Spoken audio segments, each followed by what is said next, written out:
Thank you very much, Joanna. And I would also like to thank the Sandhills Community College and Carolina Public Humanities for inviting me to participate in this event today. I'm personally a big fan of public humanities and interaction with the public, so I'm very honored that I get to be here today. Okay, so in our previous presentations, we have seen multiple examples of the destruction of memory in antiquity, be it the removal of statues of the previous emperor, or the destruction of the Second Temple, the most sacred space for Jews. Eradication of the past has always been a technique used by regimes to erase the memory of what came before them. With examples as these, it is easy to forget that this phenomenon is actually still happening today.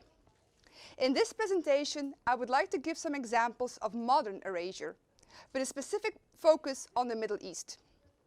As we shall see, the story is often much more complicated than the simple destruction of the old to replace it with the new. Ideologies, politics, and especially economics are all play a part in the consideration of what we remove and what we keep. On April 10, 2003, the first looters broke into the National Museum of Iraq. Staff had vacated 2 days earlier, ahead of the advance of the US forces that were approaching Baghdad to topple Saddam Hussein's regime. The museum was effectively ransacked for the next 36 hours until employees returned. While the staff had removed and safely stored about 8,000 artifacts before the looting, some 15,000 objects were actually taken during that 36 hours. 7,000 items have now been recovered, but more than 8,000 remain unaccounted for, including artifacts thousands years old of some of the earliest sites in the Middle East. This looting is seen as one of the worst acts of cultural vandalism in modern times. But much more of Iraq's rich cultural history has been destroyed, damaged, or stolen in the years since. We all remember the videos from 2015, for example, in which the Islamic State, or ICE, toppled ancient statues in Mosul's Central Museum. The destruction of the statues and the artifacts that date from the Assyrian and the Akkadian empires drew outrage from the international community and condemnation by activists and governments around the world. Additional satellite images that appeared in the following months furthermore showed that archaeological sites in Iraq and Syria have been bulldozed, plundered, and destroyed. The so-called cradle of civilization is under attack. So our question is, why is the Islamic State attacking archaeological heritage? What do they have to gain from it? Why is erasing the past so important to them? ICE, also known as ISIS, ISIL, or Daesh, is a Sunni jihadist group with a particularly violent theology that claims religious authority over all Muslims. The group was first inspired by Al-Qaeda, but was later publicly expelled from it. ICE was founded in 1999 and gained global prominence in early 2014 when it drove the Iraqi government forces out of the key cities in western Iraq, followed later by the capture of Mosul and the Sinjar beheadings. In 2015, it had about 30,000 members. The destruction of pre-Islamic and Christian sites has in the Western media often been explained as simple religious iconoclasm. However, this does not explain why ICE has spent considerable time and energy destroying sites which serve no obvious cultic purpose, such as the Ottoman citadel of Tal Afar, the Arch of Septimius Severus in Palmyra, or the Assyrian royal palaces at Nineveh and Nimrud. According to research conducted by Dr. Christopher W. Jones, ICE's campaign of cultural destruction should actually be understood in light of strain of Islamist thought, which defines shirk as encompassing not only polytheistic cult images and the veneration of graves, but also allegiance to any institution which claims authority apart from God. Shirk is the sin of idolatry. This shirk ideology started the attack of the region's antiquities due to the political utilization of archaeology in Iraq and Syria during the 20th century, which had created a strong association between the Middle East's pre-Islamic past and particular forms of modern, secular Arab nationalism. The presidents of Syria, Bashar al-Assad, and of Iraq, Saddam Hussein, had been presenting their modern states as continuations of the heritage of the past civilizations located within their geographic borders, thereby forging a link between the old and the new. In this process, archaeology had been used as a tool of state power. All antiquities in Iraq and Syria had been declared state property, kept enclosed in a few state-run museums, and used to tell a story that linked past glories to the modern regimes. Therefore, by destroying ancient artifacts, ICE sees themselves as attacking the very concept of the modern state, recapitulating a mythical past as they seek to deconstruct the present political order. As Benjamin Issakhana and José Antonio González Zarandono state, the acts of heritage destruction undertaken by ICE are much more than mere moments of barbarity, ignorance, or propaganda, devoid of any political or religious justification. They are not only very deliberate and carefully staged, but also justified via a series of very specific religious and political ideologies. It is therefore also not surprising or hypocritical that ICE is also involved in the antiquities trade to fund their ideology. Not all heritage gets destroyed. In fact, a lot is kept in order to be sold to make a profit, like, for example, the objects that are missing from the Iraq Museum.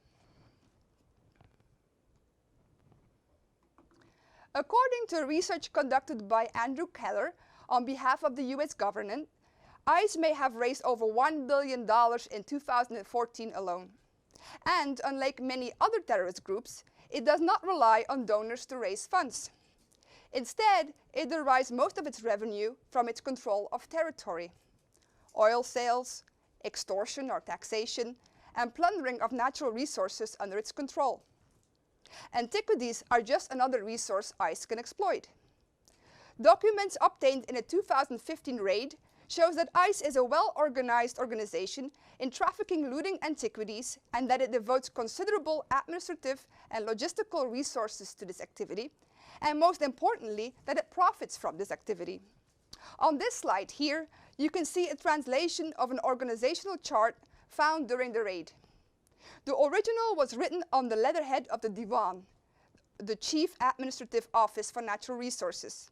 And it shows that the ISIS Antiquities Division is housed within this Divan. The bottom row on the charts indicates that the Antiquities Division has units dedicated to the research of known sites, the exploration of new sites, and the marketing of antiquities.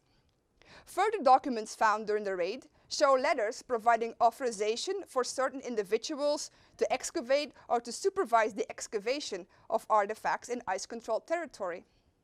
And they also contain dozens of receipts of the sale of hundreds of objects. But who does the actual digging? ICE propaganda videos that have popped up on the internet have advertised digging for antiquities as a possible career path available to the otherwise unemployed. Living in a territory torn by war, it is therefore especially the poor who are turning to excavation. Often receiving only a small cut of the profit, it is the former local teacher, the shopkeeper, or the farmer who goes out under the cover of night, looking for anything they can find to sell in order to feed their family. Not having much other options, for many it's the only way to survive. And I want to point out here that this, of course, is not just the case in Iraq and Syria, but in many poor countries in the Middle East and around the world. These people are called subsistence diggers or subsistence looters, terms which are derived from the idea of subsistence farming, implying that the person engaging in the activity has few other economic opportunities. People are thus looting for survival, not immediately for profit.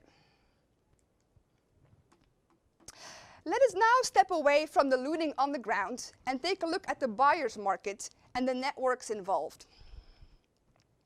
One of the world's most well-known experts on the trade in unprovenanced antiquities, and with unprovenanced I mean antiquities that do not have a documented place and date of their discovery, and hence may likely have been looted. So one of the world-known experts is Dr. Neil Brody, who is the Cultural Heritage Research Director at Stanford Archaeological Center. Dr. Brody has been researching the illicit antiquities market for over 3 decades and has written dozens of books and articles on this topic. So much of the data provided here in my talk is based on his work. According to Brody, there are at least 4 major players involved in the illegal antiquities business: the merchants or middlemen, the private buyers, the auction houses, and the museums. Let us take a look at each of these categories. When an artifact is dug up, it is in most cases sold to a local merchant who smuggles it out of the country. In an interview conducted by Brody in 2018 with a looter in Lebanon, the excavator, formerly a construction builder, told Brody that his village had over 100 looters and about 20 buyers. Sometimes members of the local government or ICE will come by to buy artifacts as well. ICE has also set up large excavation projects themselves and overseas operations. When Dura Europos was loaded, for example, over 400 different groups of people traveled to the site to look for coins and other precious materials to hand over to the organization. Once bought, the objects are quickly smuggled out of the country to avoid persecution. For a long time, Lebanon was the country to smuggle out objects from the Middle East. But more recently, it has been replaced by Turkey and Israel, countries that have better connections to the West. When they make it to these countries, many objects now enter the so-called gray market. According to Israeli law, for example, all the artifacts that you can buy in a licensed shop must have been unearthed before 1978. The Antiquities Law of the State of Israel of 1978, however, is both a blessing and a curse. On the one hand, the excavation and trade of antiquities without a permit is now forbidden. However, the provisions for a trade in archaeological materials acquired prior to the AL 1978 make Israel what has been referred to by some as a collector's paradise. And I would highly recommend here the work done by Morach Kursel if you want to know more about the antiquities laws in Israel specifically. So this is how it works. According to the law, each object sold in a shop must have a unique inventory number logged into a computer. This way, the Israel Antiquities Authority can keep track of the object. However, there are not enough people to monitor this system. Thus, artifacts smuggled into the country now often go through a laundering system in which inventory numbers are reused. Dealers are not required to provide export permits for the goods they sell. The onus is on the buyer. And so if they don't request one, there is no record of the sale. The inventory number for the sold item can then be recycled and reassigned to a similar looted item, thus effectively laundering the artifact. Any merchant come in and buy an object, never knowing where it came from or when it was excavated. And so the memory of the object is gone. Objects that are smuggled out of the Middle East are often stored in large warehouses in, for example, London, Switzerland, or New York. In 2015, the Swiss and Italian police uncovered a massive Swiss-Italian antiquities smuggling ring and discovered a complex of multiple warehouses containing over 5,000 objects with a value of over $50 million. They also seized 140 binders containing over 13,000 documents, including shipping records, invoices, and thousands of Polaroid photos of objects that had been sold through the network. Some of the objects were actually recognized by archaeologists as items stolen from official excavations in Italy in the decades before. Often, the objects are stored in these kind of warehouses for decades to make sure that the memory of their looting had faded from the public's consciousness. For example, the cylinder seals that were looted from the Iraq Museum in 2003 only started to appear on the art market en masse after 2011, meaning that they had been stored somewhere waiting for the market to be ready to accept them again. Now, some buyers do purchase objects directly from these kind of middlemen, but most of the objects actually get laundered through auction houses. And this may come as a surprise to many people. Auction houses like Sotheby's or Christie's can appear to be relatively passive agents in the sales process of art and antiquities, providing simply a platform for bringing together buyers and sellers. In reality, however, their business practices are much more complex. Perhaps the first sign that auction houses might be selling stolen antiquities came in June of 1995, when Italian authorities recognized at Sotheby's, New York, a marble torso of Artemis that had been stolen in 1988 from a convent in Naples. The appearance of a stolen antiquity in a Sotheby's catalog was surprising to many people at that time, but not to everyone. Throughout the 1980s and into the 1990s, Sotheby's London had already been selling unprecedented quantities of unprovenanced artifacts from Italy, attracting the critical attention of archaeologists who suspected illegal excavation but had no evidence for it. This evidence did arrive in 1991, however, when a disgruntled former employee of Sotheby's London came to journalist and author Peter Watson with 3 suitcases full of internal documents recording what he alleged to be malpractice at the auction house. And this fascinating story was consequently written down by Peter Watson in 1997 in his book Sotheby's: The Inside Story, which I highly recommend you to read. In the aftermath of the book, Sotheby's announced that it was quitting its London sales of classical and South Asian antiquities, which in the future would be only held in New York. The 2 heads of the respective departments also left the company. However, this did not end the sale of unprovenanced antiquities at auction houses. Year after year, archaeologists, art experts, and others have been pointing out that stolen or illegally excavated objects are still appearing in the sale catalogs. Furthermore, it has also become clear that sometimes auction houses actively seek out business. They don't just wait for random buyers to walk in.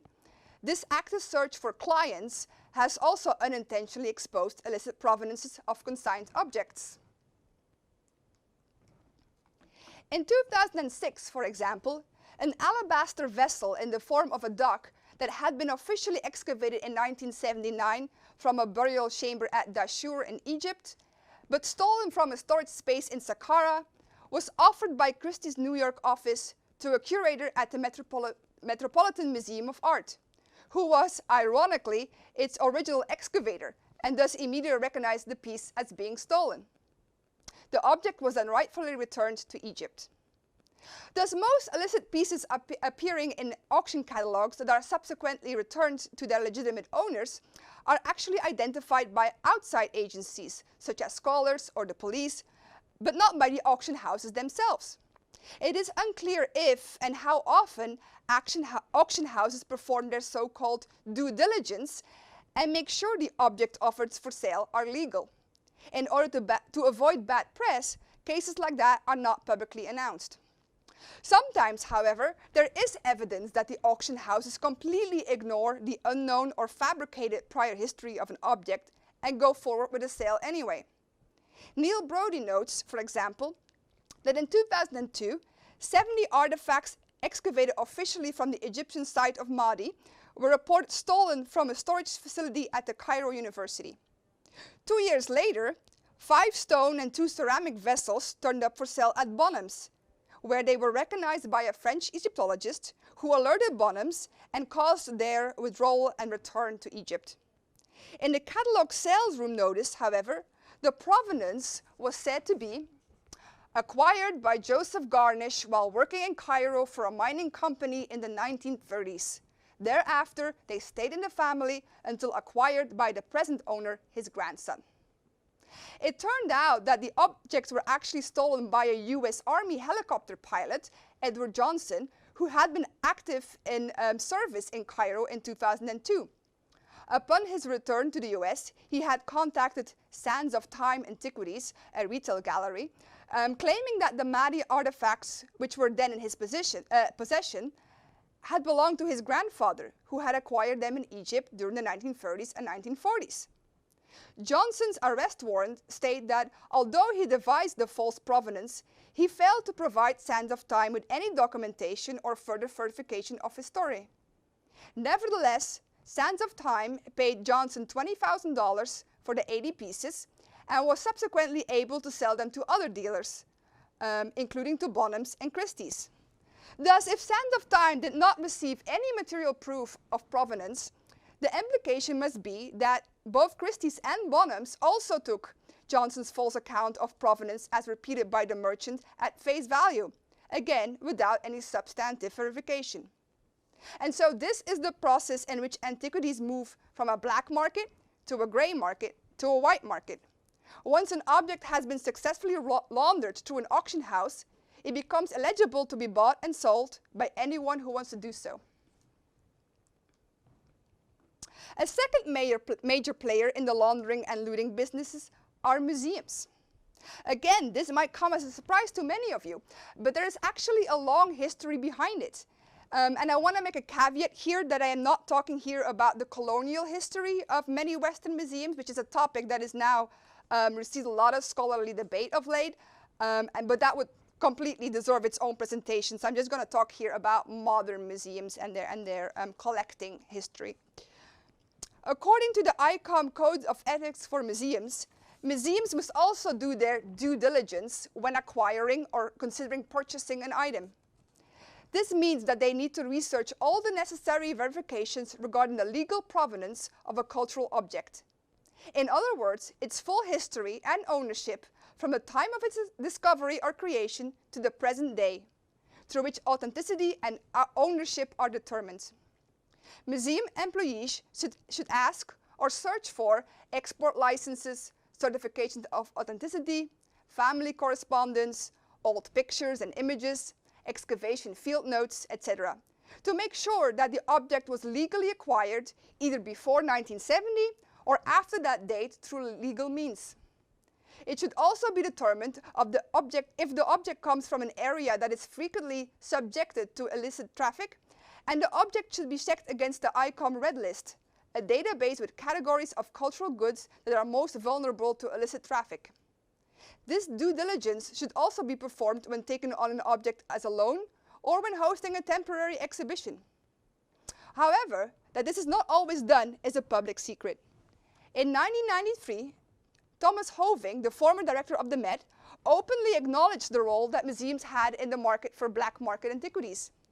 In the 1960s, the Met had purchased a collection of looted golden items from Turkey, now known as the Lydian Hoard, and later acquired the now famous looted Euphronius crater in the early 1970s.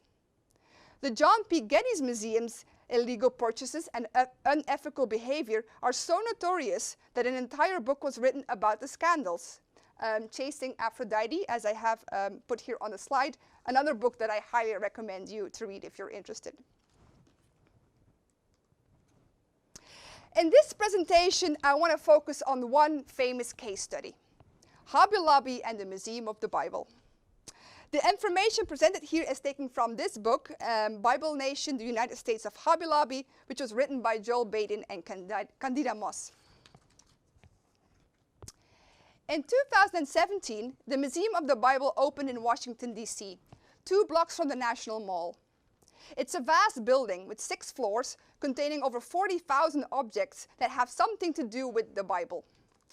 Despite its location and size, however, it is not a government institution. It is private, backed by the family of David Green, a wealthy businessman and better known as the founder of the Hobby Lobby retail chain. Hobby Lobby rose to national prominence in 2014 after the Greens won a Supreme Court case exempting the company from providing insurance coverage for some forms of birth control as required by the Affordable Care Act. Fundamental to the case was the Greens' religious commitment as evangelical Protestants. Steve Green, David's son, for example, doesn't distinguish between business and belief. According to him, God made them successful in business because they are so religious. Hobby Lobby is not just a business. It's a business that enables a ministry, and at the center of that ministry is the Bible. And so it is only right that they would use part of their multi-billion fortune to inspire more people about the Word of God. Over the years, they created films with biblical themes, they started a chain of Christian bookstores, they support the development of a Bible curriculum for schools around the US, and they sponsored trips to Israel. It was also in this vein that the museum was created. The Greens didn't originally intend to build a museum, nor did they originally intend to collect biblical artifacts. But in the mid-2000s, they began collaborating with Johnny Shipman, an eccentric Dallas businessman and Baptist, who felt called to build something greater than himself, a National Bible Museum. Shipman enlisted the support of Scott Carroll, a former academic with a doctorate in ancient studies, who made a career out of helping collectors track down and acquire items, especially rare manuscripts. And so Shipman had the idea, Carroll had the expertise, and the Greens had the money. And so over the following 6 years, together they started collecting vast amounts of artifacts, ranging from Syriac manuscripts to Elvis's personal Bible to pots and pans from the Holy Land. The sudden appearance of significant numbers of previously unknown artifacts, however, raised red flags for those who followed the antiquities trade. Many scholars started pressing for information about the origins and the purchase history of these items. But the Greens have privacy agreements with the sellers and brokers that make purchase history of many items in their collection a secret to outsiders. When asked how they have acquired so much so fast, the Greens often say that they bought most of their artifacts at auctions from families, many of them European, who were hit hard by the financial downturn in 2008 and wished to remain anonymous. However, consider, for example, the case of one of the Greens' most famous biblical manuscripts, a Coptic fragment of the New Testament's book of Galatians. In 2014, the fragment was proudly displayed at the Vatican Museum in a special exhibition of the Greens' collection. While touring the exhibit, Roberta Mazza, a famous papyrologist from Manchester University, recognized the fragment as the same papyrus that had previously been offered for sale on eBay in 2012. Scholars had found that offering suspicious and had actually written about it. The seller on the internet had claimed that the piece had come out of Egypt, which, if true, could have made selling it a violation of Egypt's strict cultural heritage laws, which scholars had flagged. When Mazza and others asked representatives of the Green family about the provenance of the piece, however, they say that they had bought the manuscript in 2013 from a trusted dealer who had provided them with a clean provenance, tracing the fragment back to an old collection housed at the University of Mississippi in the 1950s. However, the university has no such records, and nobody has been able to account for its appearance on eBay. It's not just scholars who are paying close attention. For the past 8 years, items imported by the Greens have been under investigation by the federal government, ever since customs officials in Memphis seized the 2011 shipment of a few hundred cuneiform tablets that the Greens had bought from an Israeli dealer. The shipping label used to send the tablets to the United States reportedly described the 1,000-year-old tablets merely as handcrafted clay tiles worth about $300, which obscures both their historical significance and their true worth. At that point, the Greens told the media that they were not aware of the importance of the cuneiform tablets and that they were solely the victims of malicious middlemen. They were just naive collectors who still needed to learn the trade. However, new cases kept popping up over the following years. In 2019, a news story came out that the museum had bought stolen papyrus fragments. Dirk Obink, an Oxford University professor, sold 13 fragments of Greek biblical text to the museum, which he himself had stolen from the Egypt Exploration Society when he was hired by them to research and publish the fragments. Here too, the museum claims that it was misled, but a quick search on the manuscript would have easily told them that they were actually the property of the EES. The latest bombshell came in the spring of 2020, when the news broke that the museum's much-praised collection of 16 fragments of the Dead Sea Scrolls were all fake.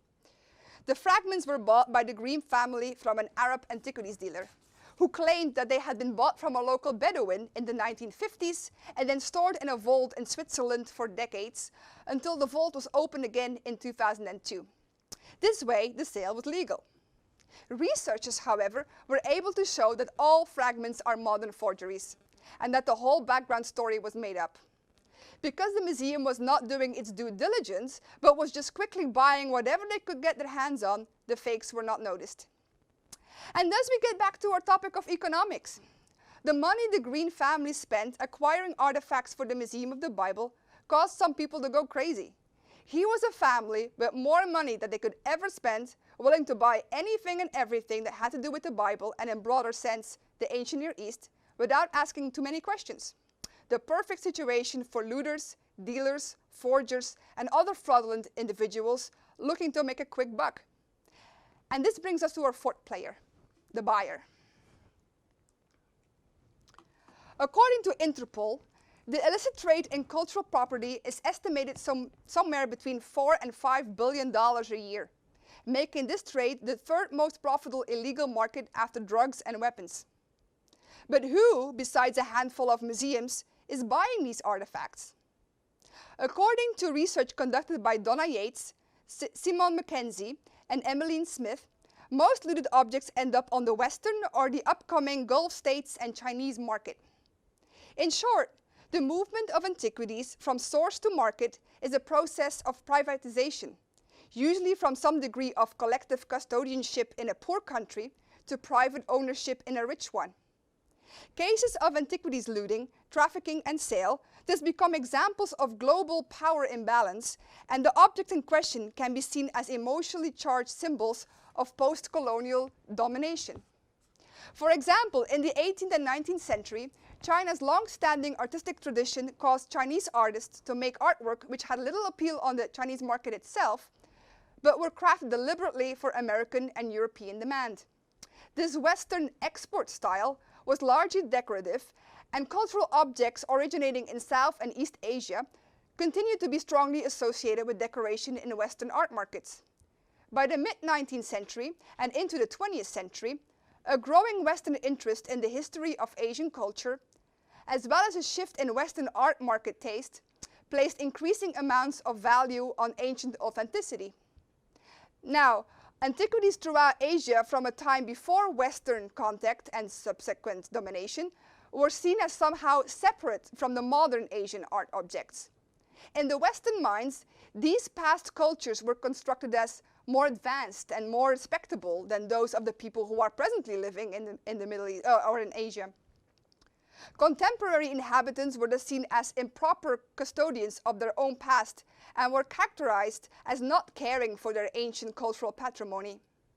Movements of these objects to Europe and the US was thus portrayed as saving objects. And it is this saving of the objects that is still in the mindset of many modern buyers. Sprinkled with a touch of Islamophobia, xenophobia, and plain racism, acquiring objects from the Middle East is often understood as rescuing them from these barbaric civilizations who do not care about their own heritage. It is the white savior trope connected to archaeological objects. In addition to this, the antiquities market also has some overlap with the wildlife crime market, by which I mean the poaching, selling, and buying of illegal animals or animal parts. The antiquities, in their journey from the black market to the white, become commodified and commercialized. As with other status goods and symbols, what is being bought and sold is both earthly material and the metaphysics of social power. Traders in diamonds, luxury cars, high-end cigars, and so on profit from the same tricks of symbolic enhancement of worldly goods. By buying rare or luxury items, one can enhance one's social status. For antiquities, the cultural meaning is even more complex than many of those other status purchases, being imbued with the possibility that, as the famous collector George Ordis puts it, one might, in buying the objects, also acquire the spirit behind them.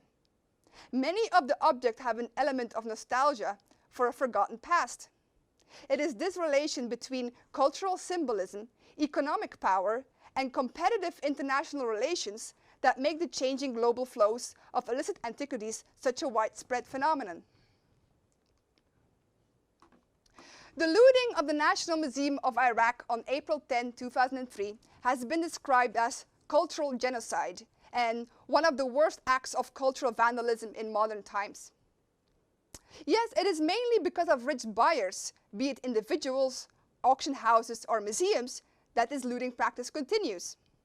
As archaeologist Ricardo Elia wrote in 1993, collectors are the real looters. At its core, there seems to be a disconnect among nations and individuals in how they comprehend the concept of world heritage and its importance as a means to safeguard mankind's memory. When the UNESCO Convention was signed in 1970, the world had just emerged from two global conflicts. While each nation had its own agenda, all the attending state parties sought to find common denominators, shared goals that would persevere beyond ideology, politics, power, or economics. To the assembled parties, the modification and reinterpretation of the past was one of the greatest threats to world peace. This had been particularly pointed out by the creation of the Ahnenerbe during Nazi Germany. This research institute, headed by Himmler himself, was charged with studying the Aryan culture and finding evidence supporting Hitler's imperialist and racial ideology. UNESCO decided that the sum of all mankind's experience and achievements was to be safeguarded and shown as the heritage of all. Some of the UNESCO's Charter's lessons are simple.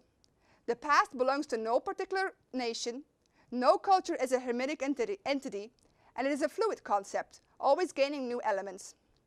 On the other hand, there are the individuals, countries, and institutes who have a more relativist perspective on the concept of world heritage and question the rights of institutions to meddle in the affairs of individuals or individual countries. Many collectors, especially in North America, where the rights of the private citizens are highly valued, believe they have the right to buy and keep whatever they want.